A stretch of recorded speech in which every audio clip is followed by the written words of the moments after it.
it's Cindy. Welcome back to Studioloo. I'm starting a new mini-series today on this book, Amazing Bird Facts, and the purpose of this series is essentially showing you how to use up an entire large book. This is kind of like the outcome of, the Friday book hauls. We don't want to find ourselves so jammed up with books that we just keep accumulating books, right? So let's use them up. Now this book, I chose it because I like it. It's a nice big book. It takes up a lot of room. It's not really thick, but it's a large book. It's quite sizable, so it's hard to keep on a shelf. So I really love this front cover, and I haven't yet decided what I may or may not do with it. I do think it would make a really nice journal cover, but I would want to cut it down significantly, I think. Oops, so that was not that graceful, but anyways, it doesn't matter. I think like what I would do probably is I would probably just want to cut a section out of it and use it on the front of another journal. I'm just going to take a look at how the layers work for the front cover. If I could get the whole piece of the front cover off or not, let me see. Does this peel off? No, it won't. So I would have to cut it out with a razor knife.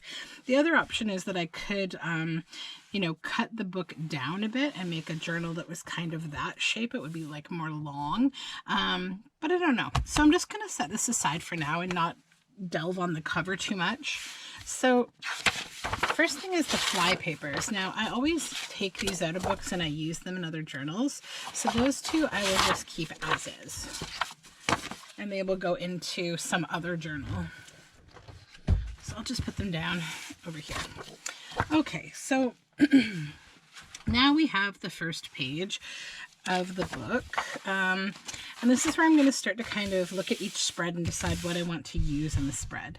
So this page particularly, I have a couple options. I do like the idea of making little journal cards with these bird facts. I think that's pretty cool. Then there's also, I could tear this out and do a collage with it. So really it's about just understanding what's better, what's the best benefit of all of this. So I don't think I want this one because it's about birds having small brains.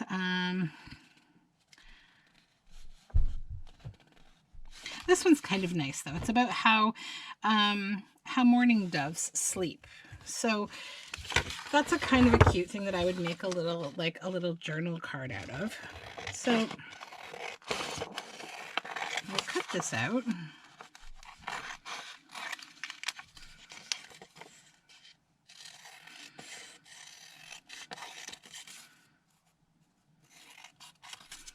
Okay. Then I don't really care about that image a lot. This one is quite nice though, so I could see myself doing like a little bit of a collage with that. So what I then do basically is I'm going to cut a little above it so I can tear it, but I just want to look at, in the interest of using up as much of the book as possible, just kind of go through and see if there's any like word snippets that you would like.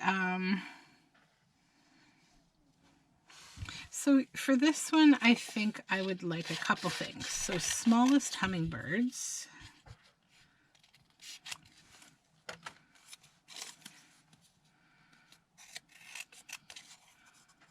And that'll go into my word jar. And then large moths.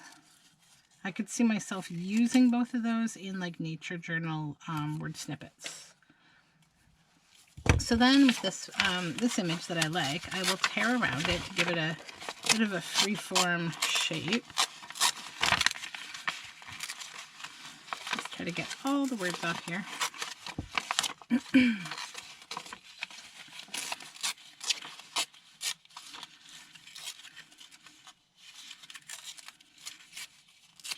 There we go. That's that. And let's just finish up with this page and see.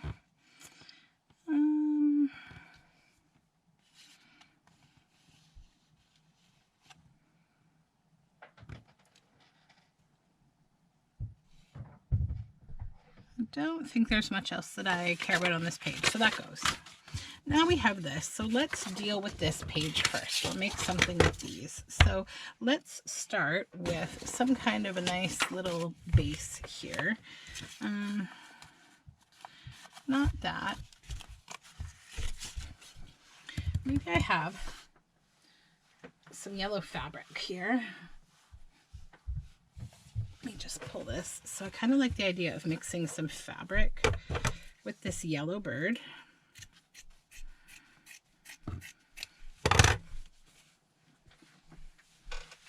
Then I need a piece of paper to kind of base this whole thing on.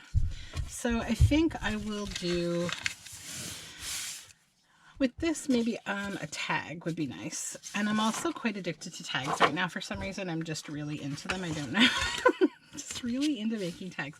And actually, I'm going to use book pages because it's just a better way to use things. Right now, where is my glue stick? Actually, I think I need, oh no, here it is. I thought I ran out of glue because I did. I've got like just this weird amount of glue here that's kind of the last little bit of the glue stick that I try to use up because there's so much glue in the bottom of these glue sticks and I feel like awful just throwing them away and not using up the rest of this glue. It's just not good. So I try not to do that. But then I'm going to get all sticky. You know. Okay. So we'll do this and then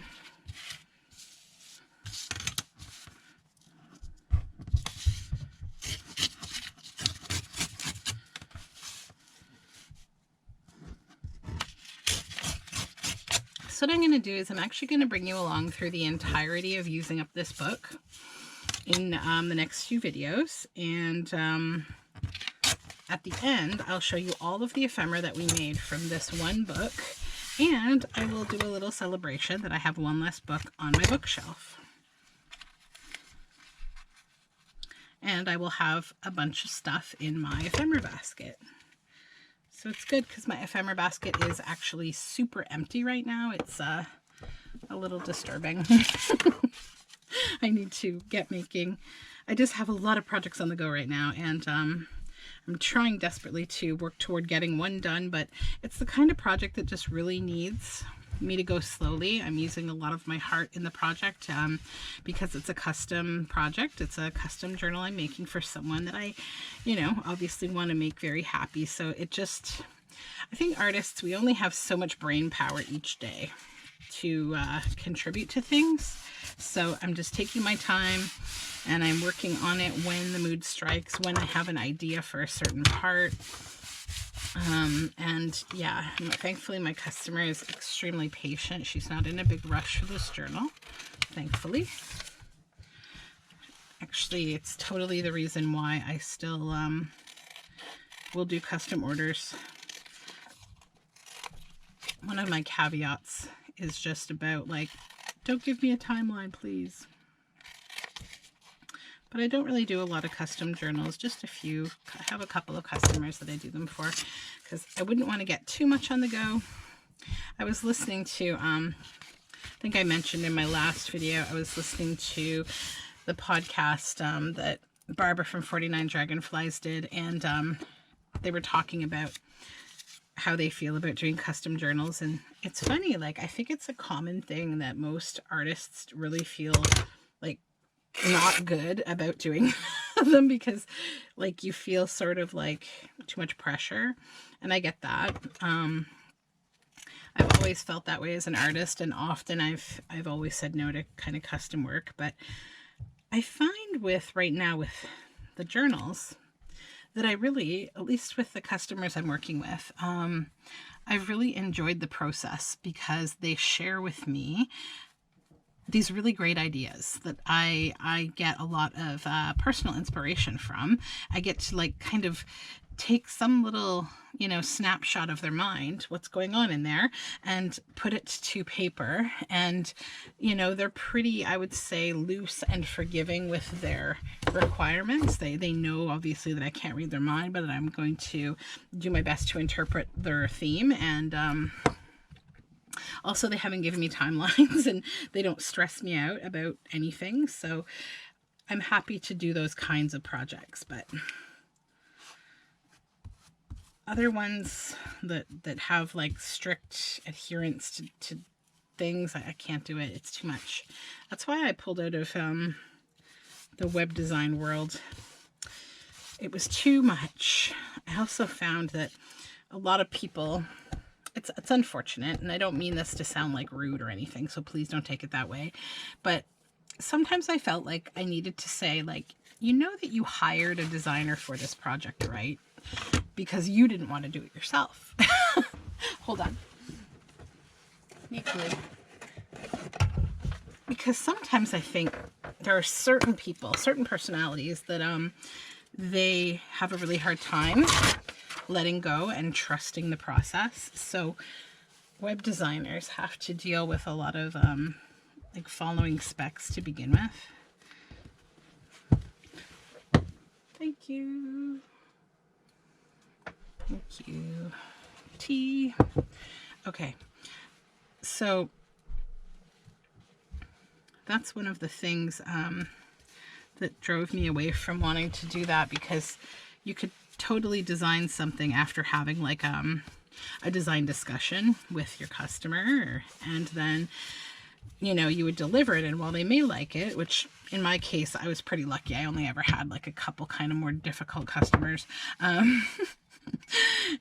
They may like it, they may not like it.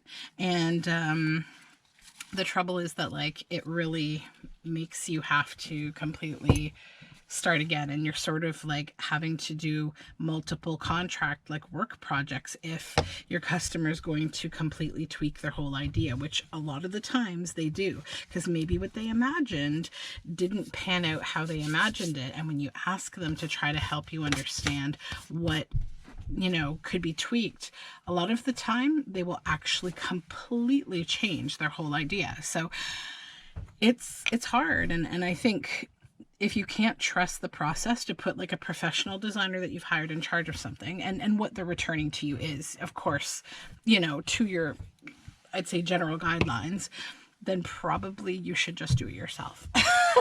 And I mean that wholeheartedly. Just learn how to do it yourself.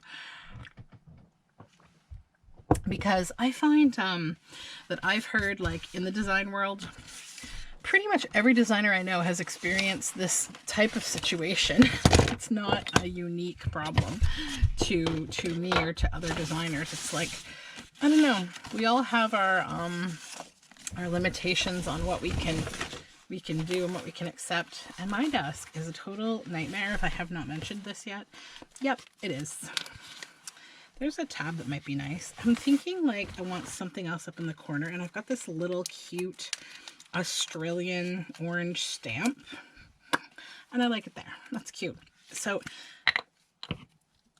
I have a habit of wanting to fiddle around with things like this forever and just keep adding more and more and more to them, which is why it takes me so long to create ephemera, because I just add things, like a lot of things. I really need to tidy my desk. It's not so much untidy, it's just I have a lot of projects that are looming back here, waiting.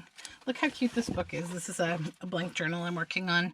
It's an Enid Blyton book called The Willoughby Fair Mystery, and I'm filling it with beautiful pages, just kind of plain pages.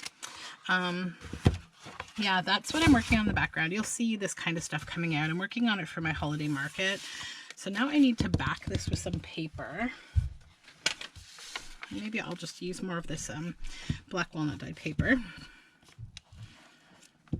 So the only thing I'm not going to do as we create these pieces of ephemera is I'm not going to do the stitching on camera or while you wait. I'll do that offline, so that at the end of it all, we can do a nice flip through of everything we made from this little series that I do, and see everything that we make, and it will be all done and stitched. You'll see everything but the stitching, so it's not, you're not going to miss out too much.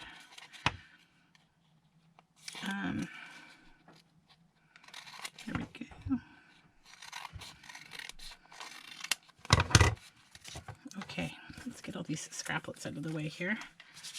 Now, this tab. This glue stick is a little softer than usual, which is odd. Whoops, I knew that was going to happen, but it's not actually a big deal because there we go. So I'm just going to glue that together. And actually, I don't even want to do anything with the edges. I like that kind of little untidy edge that I've got going on there. That's kind of cool. So there we go. We have tag number 1. Now I'll move on to this. I'm going to try to use scraps. Hold on. I completely reorganized all of my scraps the other day, and I'm like so stinking happy about it. I still have too many, but you know, celebrate the small wins. Okay, so let's rip this off. And yes, I know this paper is extremely loud. I'm aware. I'm going to tone it down. I just want a torn edge. I need to get a tearing ruler or like make a tearing ruler. I have to go to the dollar store today to get a couple of things. So maybe while I'm there, I will also get rulers to make a tearing ruler. Okay, so this will be kind of the center here, and I'm going to use a little bit of that paper in the background. Then I need, I think, some book page, but I want older, maybe older book page or some scraps here. So this is kind of nice.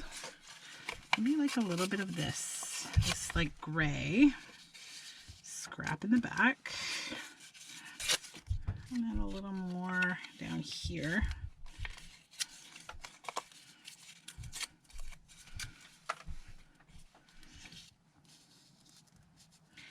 Like so.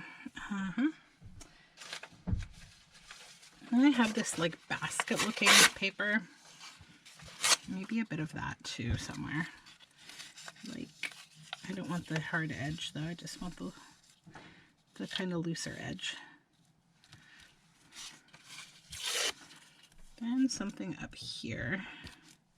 And maybe like a word. I think I have The Song of a Bird. Yeah, The Song of a Bird from that Michael O'Halloran book that I made a journal out of ages ago. So here we go. Okay. Now this is the stress of like, I hate lying collage down like this because I am super bad at like getting it all back to where it once was. It's okay. I'll be okay. All right.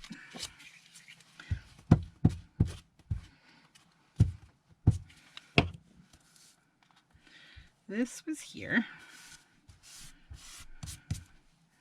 And I need to use this kind of like as my guide to where to put everything else. Oh, the stickiest fingers in town. That would be me. Look at this. This is not good. Where's my... Oh, I don't have any more of those craft wipes. Oh, I have to get more. It's going to be dramatic if I don't. This glue stick's too soft. It's really crazy. Okay, so this was like this, I think. Then it's okay. I mean, I just probably will reinvent the entire collage, but I'll still like how it looks, so it doesn't really matter.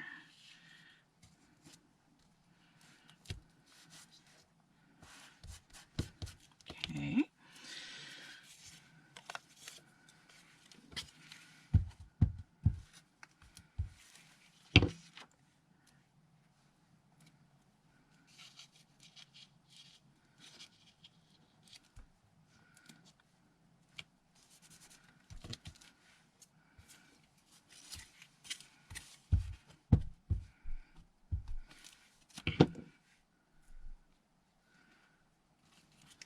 Put that a little lower.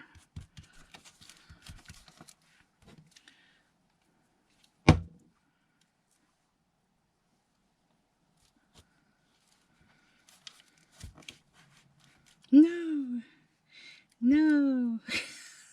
This is why you don't have sticky fingers, because this is what happens. Tragedies. Okay, it's okay. No. Okay. I need to, okay, hold on. I do not have any more wipes down here, do I? None over here, none up there. No, I don't. Gosh, I'll go get some after this. Okay. Now we just need to glue the main piece of ephemera from the book down. Oops. Just to hide all those creases and such.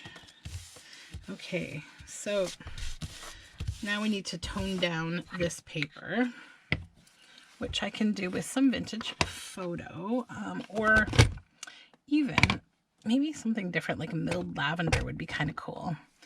Where is my jar of things? Right here.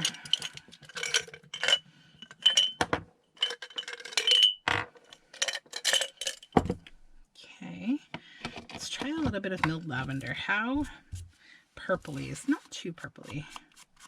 Just thinking it'd be nice to have a little bit of like a purpley tone. I guess I'm thinking about the iridescence of doves and how they're just beautiful birds, and that's kind of what I would like to have on the white space here. Okay, then let's see if I want to use this. Yeah, I'm just going to use it for the whole thing. I'm not going to use vintage photo because the milled lavender actually gets like a bit of a brownish tone anyhow on this orangey paper. And then on the back, I'm just going to do the same. Just going to ink the same.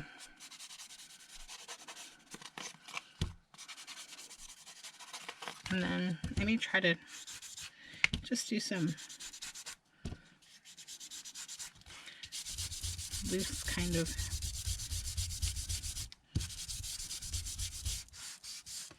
loose lines, sort of.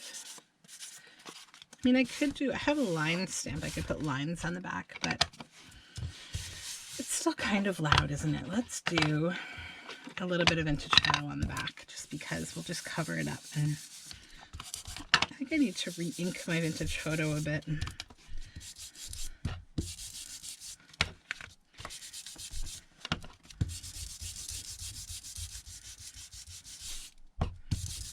Yeah, it definitely needs to be inked to not be such a loud piece of paper. Okay, there we go. Sleeping tight. So we're down to 1 page, 2 pieces of ephemera, done. Okay. We are 23 minutes in. Oh Lord. Okay, that's okay though. All right, so this side I really love these flamingos. The hawk also could get used, I think. Yeah. So if we were to like fold here as a guide to be able to use both birds, that's a good way to not, you know, destroy what you're doing. I'd love to use this little bird too, but honestly, it's just a little bird. I probably have a million little birds in field guides, so I can settle down. And then there's also all these. But I like to use this bird. I think it's kind of a nice like hawk, and I don't often use like predatory looking birds in my work. So let's try to do something a little bit different. I'm going to tear around the hawk here. Let's give it a bit of a freeform shape. Let's see. We've got these little birds over here. Just tear them out as well.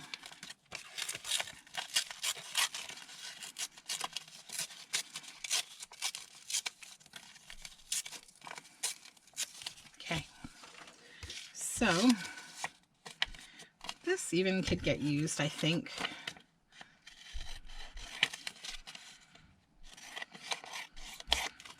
We could make a pocket with that. That would be kind of cute.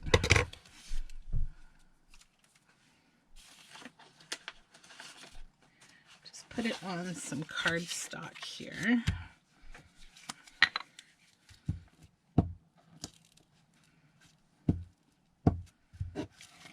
Oh, this glue is too wet. So let's pop this up here, and it's got a straight edge, so I can use it as a guide for a straight edge for the pocket. So we will snip this off.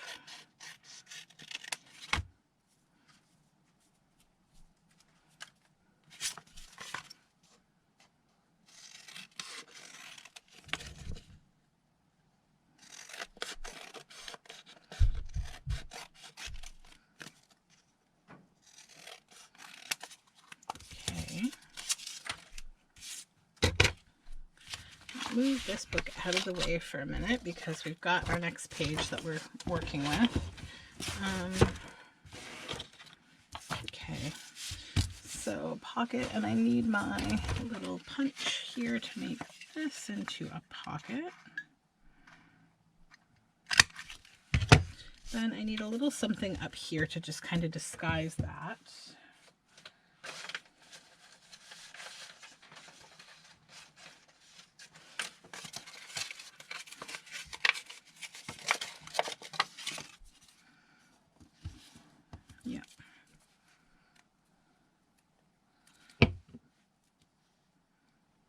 That fits somehow perfectly right up here. Okay.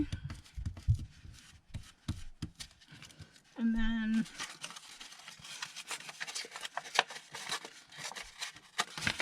another piece.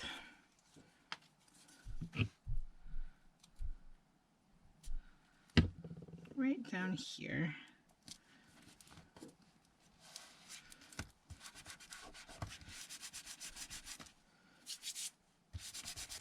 Okay, and then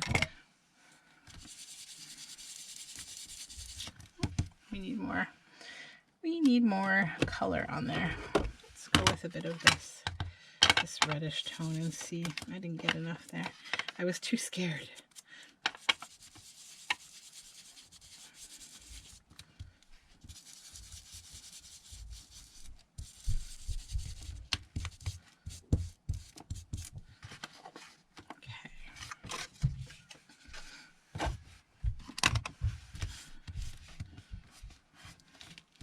Then maybe a little word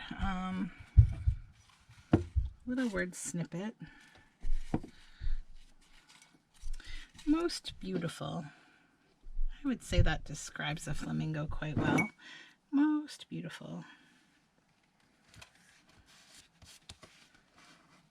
Okay, that's done. Now we need a piece of paper to base this around.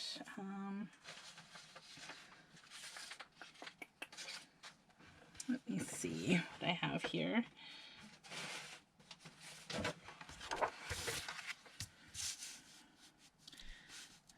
Okay.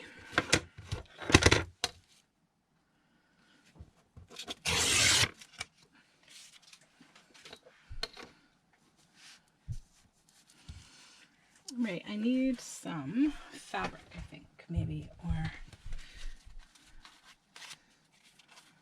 also have these petals. I think could be kind of cool. This is like a silk orchid flower, but I like these petals a lot with this image. The brown and the blue really goes together. So snip those out and I think we'll use them. And that will make it a little more, I don't want to say feminine, but like a little softer than just a predatory bird. Like, you have to be able to see the magic in all creatures. So let's do that. Okay. Oops.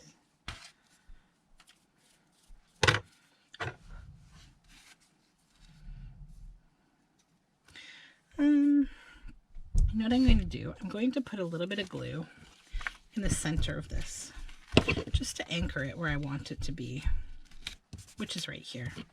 Then I'm actually going to use this glue stick on these petals. It's actually a great glue stick for fabric, so I'm not worried about it lifting in any way at all.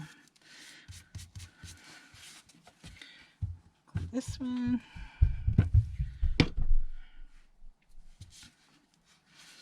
Then I'll probably go around this, stitching it like a few times. It's sort of like around this to give it like a nice multiple like rows of stitching. They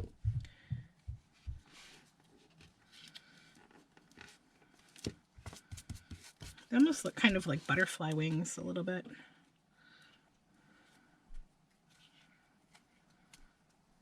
And I think I'm going to tear away a little more of that image so that I've got more space here to add another one of these or two.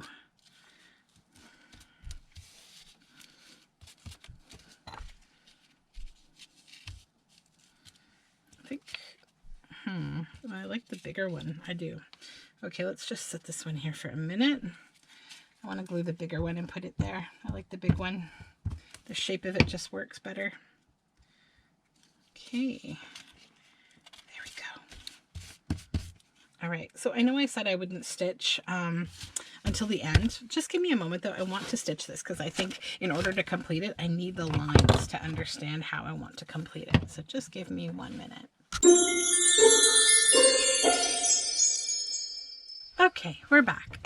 So this has been all stitched around a few times, and I found this little gift of the Silver Knight, this little word snippet that I want to add because I feel like it kind of, it tells like a little story for this bird. And I'm a big fan of telling a little story with my ephemera if I can. And I was thinking also, maybe you have just scrunch this up a little bit here. A little bit of grunging things up is always good. Just kind of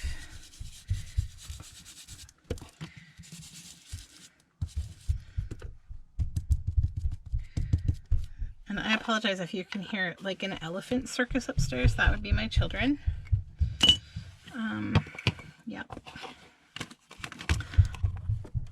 Okay, then I think I want to add a little bit of gold to this, and I also think I will, oopsie, sorry about that, I will also trim a little bit of the bottom off here, but there.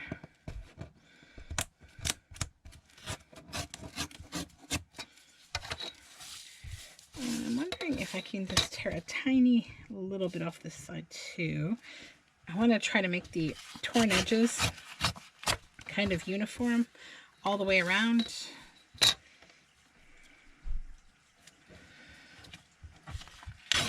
There we go. That's exactly what I needed. Perfect. Okay. This paint is really hard to open. There we go. Whee. Super hard to open. Okay. I'm thinking about if I wanted to, can I do dots with this brush? I just kind of want to do some like gold dots.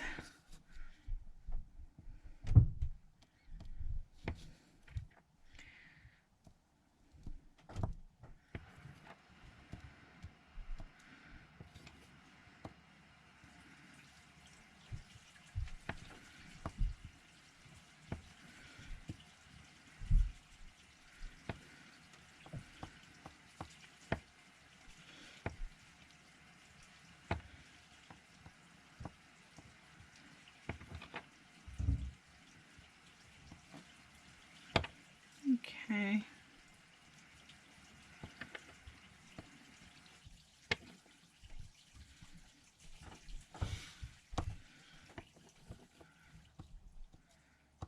There we go. Okay.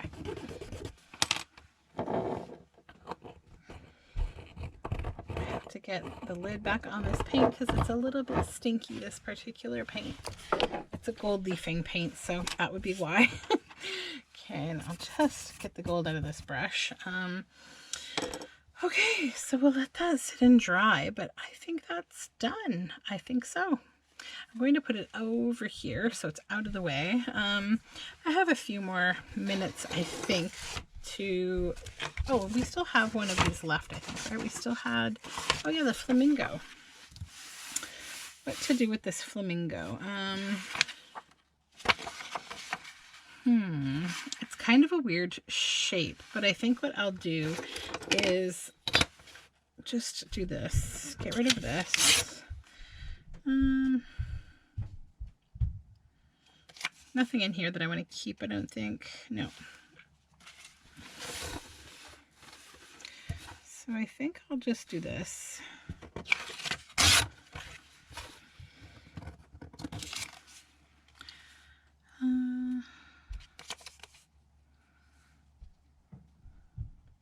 Okay, so we need to do a bit of collaging to cover this up. And I think I also want to just trim a little bit more off the side here to get rid of that other flamingo head that doesn't need to be there. Make this a little bit thinner. There we go. Now I need a piece of paper.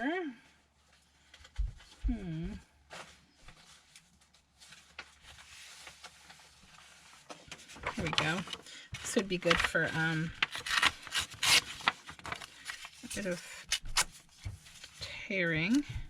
So that right off the bat will cover that.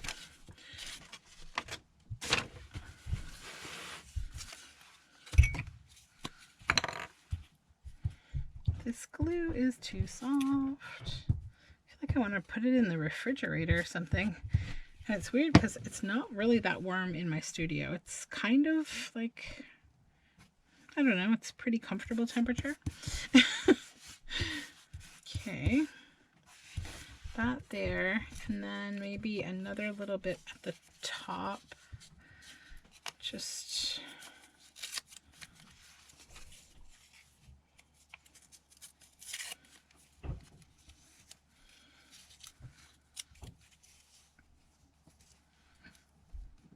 yeah, maybe off in that corner.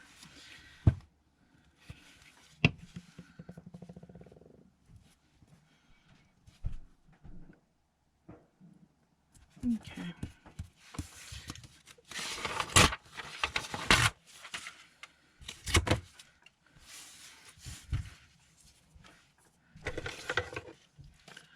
Just get rid of this excess.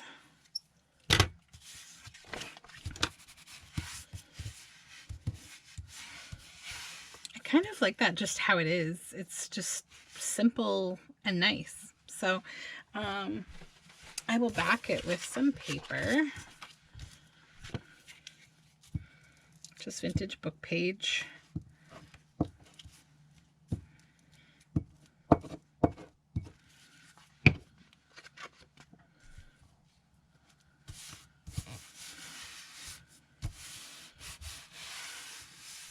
I don't even feel like it really needs like a word snippet or anything. It's just kind of nice on its own. I will stitch around it, but